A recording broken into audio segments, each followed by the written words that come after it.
மக்களவைத் தேர்தலில் 100 விழுக்காடு வாக்குப்பதிவை வலியுறுத்தி காஞ்சிபுரத்தில் புதிய தலைமுறை சார்பில் விழிப்புணர்வு பேரணி நடைபெற்றது.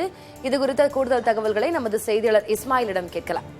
இஸ்மாயில், கிட்டத்தட்ட சென்னையில் இருக்கக்கூடிய மக்களவை தொகுதிகள் தவிர தமிழகத்தின் அனைத்து மக்களவை தொகுதிகளையும் பயணம் செய்திருக்கிறது புதிய தலைமுறையின் இந்த ஜனநாயக பெருவிழாவிற்கான சிறப்பு பேருந்து. இன்றைக்கு காஞ்சிபுரத்தை சென்றடைந்து அங்க மக்களிடம் போடுங்கம்மா ஓட்டு விழிப்புணர்வு நடத்தி இருக்கிறோம், பேரணி நடத்தி இருக்கிறோம். எவ்வாறு சென்றது?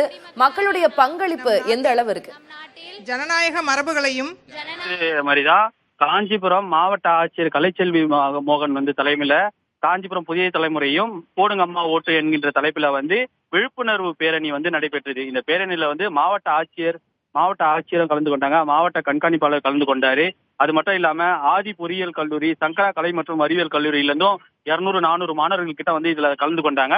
இந்த நிகழ்ச்சியில கலை நிகழ்ச்சிகளும் நடத்தப்பட்டது. முதலாவதாக பரதநாட்டியம் அது போன்ற நிகழ்ச்சியெல்லாம் நடைபெற்றது. காஞ்சிபுரம் முக்கிய பகுதியாக பார்க்கக்கூடிய ஏகாமநாதர் கோவில் வாசல் அருகே இருந்து இந்த பேரணி பூக்கடை சத்திரம் அருகே நிறைவு பெற உள்ளது. திலகவதி, விவரங்களை வழங்கியதற்கு நன்றி இஸ்மாயில்.